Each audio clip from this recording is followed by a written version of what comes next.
ಚನ್ನಪಟ್ಟಣ ವಿಚಾರ ದಿನಕ್ಕೊಂದು ತಿರುವನ್ನ ಪಡ್ಕೊಳ್ತಾ ಇದೆ. ಪ್ರಮುಖವಾಗಿ ದೋಸ್ತಿಗಳ ನಡುವೆ ಫೈಟಿಂಗ್ ಶುರುವಾಗಿದೆ. ಅತ್ತ ಬಿಜೆಪಿ ನಾಯಕರು ಶತಾಯಗತ ಬಿಜೆಪಿಯಿಂದಲೇ ಅಭ್ಯರ್ಥಿಯನ್ನು ಹಾಕಿಸಬೇಕು ಅಂತ ಸಿ.ಪಿ. ಯೋಗೇಶ್ವರ್ ಅವ್ರನ್ನ ಮುಂದೆ ಇಟ್ಟು ಈಗ ಹೈಕಮಾಂಡ್ ಅಂಗಳಕ್ಕೆ ಎಂಟ್ರಿ ಕೊಟ್ಟಿದ್ರೆ, ಇನ್ನು ಜೆಡಿಎಸ್ ನಾಯಕ ಕುಮಾರಸ್ವಾಮಿ ಮಾತ್ರ ಇದುವರೆಗೂ ತಮ್ಮ ಗುಟ್ಟನ್ನು ಬಿಟ್ಟುಕೊಡ್ತಾ ಇಲ್ಲ. ಈಗಾಗಲೇ ದೆಹಲಿಯಲ್ಲಿ ಎಲ್ಲ ಬಿಜೆಪಿ ನಾಯಕರು, ಪ್ರಮುಖವಾಗಿ ಬೊಮ್ಮಾಯಿ, ಸಿ.ಟಿ. ರವಿ, ಆರ್ ಅಶೋಕ್, ಅಶ್ವಥ್ ನಾರಾಯಣ್ ಸೇರಿದಂತೆ ಎಲ್ಲ ಬಿಜೆಪಿಯ ಘಟಾನುಘಟಿ ನಾಯಕರು, ಪ್ರಮುಖವಾಗಿ ಒಕ್ಕಲಿಗ ನಾಯಕರು ಎಲ್ಲರೂ ಕೂಡ ಈಗ ಸಿ.ಪಿ. ಯೋಗೇಶ್ವರ್ ಬೆಂಬಲಕ್ಕೆ ನಿಂತಿದ್ದಾರೆ. ಇವತ್ತು ಜೋಶಿ ಅವರ ನಿವಾಸದಲ್ಲೂ ಕೂಡ ಒಂದು ಸಭೆ ಮಾಡಲಾಯಿತು. ಈ ಸಭೆಯಲ್ಲಿ ಹಲವಾರು ವಿಚಾರಗಳ ಬಗ್ಗೆ ಚರ್ಚೆ ಮಾಡಿದ್ದಾರೆ.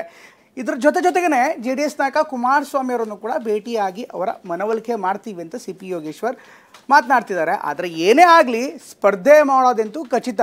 ಬಿಜೆಪಿ ಟಿಕೆಟಿಂದನೋ ಬೇರೆ ಟಿಕೆಟಿಂದನೋ ಅಥವಾ ಪಕ್ಷೇತರ ಅಭ್ಯರ್ಥಿಯಾಗೋ ಗೊತ್ತಿಲ್ಲ, ಸ್ಪರ್ಧೆ ಮಾಡೋದಂತೂ ಖಚಿತ ಅಂತ ಈಗ ಸೈನಿಕ ಶಪಥ ಮಾಡಿದ್ದಾರೆ.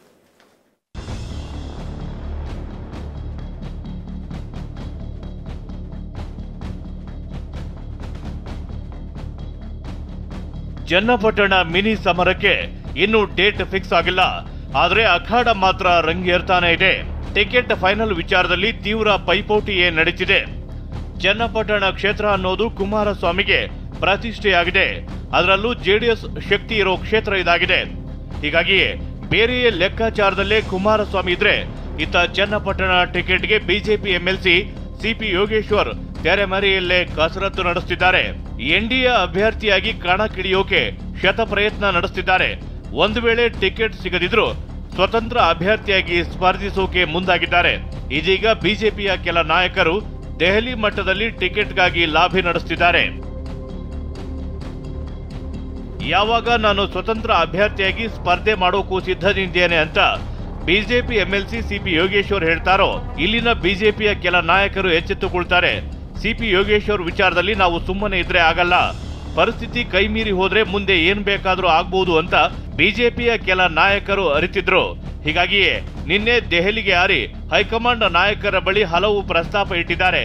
ವಿಪಕ್ಷ ನಾಯಕ R Ashok, Basavaraj Bommai, C T. Ravi, C P. Yogeshwar ದೆಹಲಿಯಲ್ಲೇ ಬೀಡು ಬಿಟ್ಟಿದ್ದಾರೆ. ಸಿ.ಪಿ. ಯೋಗೇಶ್ವರ್ಗೆ ಟಿಕೆಟ್ ಕೊಡಿಸೋಕೆ ತೀವ್ರ ಲಾಭಿಯೇ ನಡೆಸುತ್ತಿದ್ದಾರೆ.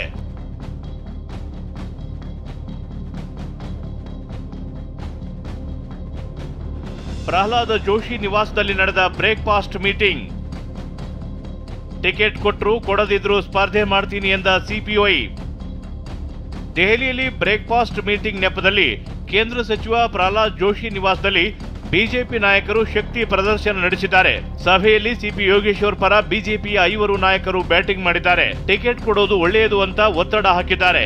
ಹಾಗಾದ್ರೆ ಸಿ.ಪಿ. ಯೋಗೇಶ್ವರ್ ವಾದ ಏನಾಗಿತ್ತು ಅನ್ನೋದನ್ನ ನೋಡೋದಾದ್ರೆ, ದೆಹಲಿಯಲ್ಲಿ ಬಿಜೆಪಿ ನಾಯಕರ ಮುಂದೆ ಸಿ.ಪಿ. ಯೋಗೇಶ್ವರ್ ಹೊಸ ಪ್ರಸ್ತಾಪ ಇಟ್ಟಿದ್ದಾರೆ. ಚನ್ನಪಟ್ಟಣ ಉಪಚುನಾವಣೆಯಲ್ಲಿ ಮೈತ್ರಿ ಸ್ಪರ್ಧೆ ಬೇಡ, ಉಪಚುನಾವಣೆಯಲ್ಲಿ 2 ಪಕ್ಷಗಳ ಅಭ್ಯರ್ಥಿಗಳಿರಲಿ, ಬಿಜೆಪಿಯಿಂದ ನಾನು ಅಭ್ಯರ್ಥಿಯಾಗುತ್ತೇನೆ ಅಂತ ಯೋಗೇಶ್ವರ್ ಪಟ್ಟು ಹಿಡಿದಿದ್ದಾರೆ. ಜೆಡಿಎಸ್ನಿಂದ ಅಭ್ಯರ್ಥಿ ಅವರ ಇಚ್ಛೆಯಂತೆ ಇರಲಿ, ಟ್ರಯಾಂಗಲ್ ಫೈಟ್ಗೆ ನಾನು ರೆಡಿ ಅಂತಿದ್ದಾರೆ.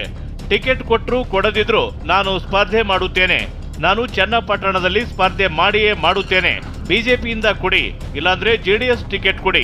ಇದು ಕೂಡ ಸಾಧ್ಯವಾಗದಿದ್ರೆ ಬಿಜೆಪಿ ಜೆಡಿಎಸ್ ಸ್ಪರ್ಧೆ ಮಾಡಲಿ, ಆದ್ರೆ ಬಿಜೆಪಿ ಪ್ರತ್ಯೇಕವಾಗಿಯೇ ಸ್ಪರ್ಧೆ ಮಾಡಲಿ ಅಂತ ಬೇಡಿಕೆ ಮುಂದಿಟ್ಟಿದ್ದಾರೆ. ಪಕ್ಷೇತರನಾಗಿ ಸ್ಪರ್ಧೆ ಮಾಡುವ ಪರಿಸ್ಥಿತಿ ಸೃಷ್ಟಿ ಮಾಡಬೇಡಿ ಅಂತಿದ್ದಾರೆ. ಯೋಗೇಶ್ವರ್ ಪ್ರಸ್ತಾಪಕ್ಕೆ ಹೈಕಮಾಂಡ್ ನಾಯಕರು ಇನ್ನೂ ನಿರ್ಧಾರ ಮಾತ್ರ ತಿಳಿಸಿಲ್ಲ.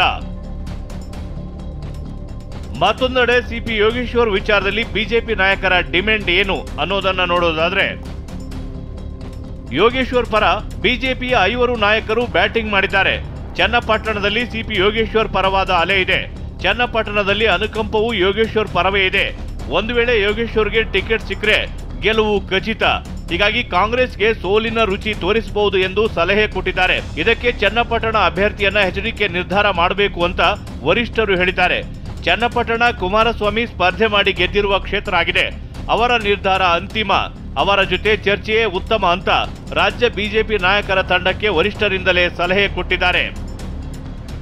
ಈ ಬಗ್ಗೆ ಮೊನ್ನೆಯಷ್ಟೇ ಕೇಂದ್ರ ಸಚಿವ ಎಚ್.ಡಿ. ಕುಮಾರಸ್ವಾಮಿ ಮಾತನಾಡಿ, ಚನ್ನಪಟ್ಟಣ ಅಭ್ಯರ್ಥಿ ಹೈಕಮಾಂಡ್ ತೀರ್ಮಾನ ಮಾಡಲಿದೆ, ಜೆಡಿಎಸ್ ಪಕ್ಷದಲ್ಲೂ ಸಮರ್ಥವಾದ ಕಾರ್ಯಕರ್ತರಿದ್ದಾರೆ ಅಂತ ದಾಳ ಉರುಳಿಸಿದರು.